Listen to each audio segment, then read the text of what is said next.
Oh my God, what a view. Ang ganda ng view. Mamma mia.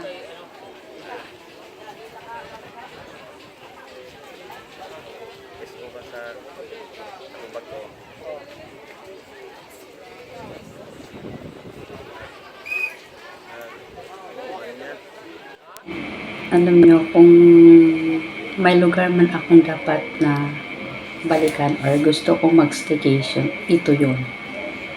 Napakaganda ng place, napakaganda ng tanawin. Ang sarap sa pakiramdam pag nandun ka, yung parang payapa yung isip mo, yung parang hindi siya masyado crowded. Napakaganda talaga ang hangin, fresh na fresh. Kaya sarap talaga manirahan sa probinsya. Kaso wala doon ang hanap buhay natin. Nandito sa Cebu kaya wala tayong choice. Kaya habang nandun ka, i-enjoy mo na lang yung tanawin. Ang sarap talaga sa pakiramdam. Gusto kong balikan yung lugar na yun.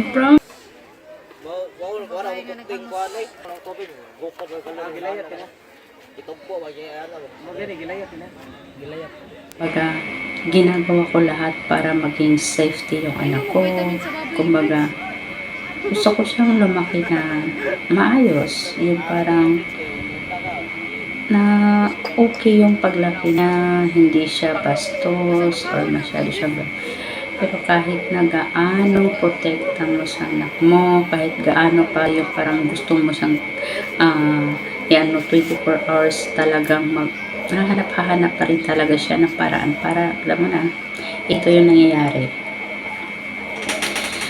Birthday yun ng classmate, best friend niya.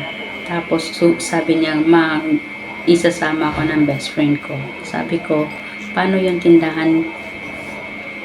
Sinong magbabantay sa tindahan? Alam mo namang hindi kita papayagan na mag-isang sumama. Siyempre, kaligayahan na yun. Kaya, ayun, sinara ko yung tindahan at sinamahan ko siya doon. Para malang parang hindi magpariwara. Puto. Alam niyo ba? Yung parang gusto ko kasing i-enjoy niya lang. Kumbaga kahit nandun ako, yung parang hindi niya ako ma-feel na nandun ako. Kumbaga distansya lang ako. Yung parang pinapanood ko lang siya sa malayo, yung parang gano'n. Hinayaan ko siya i-enjoy niya yung life niya as a, alam mo na, dalagingging. Sure ka, nice? Malayat ka? La?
Layat mo.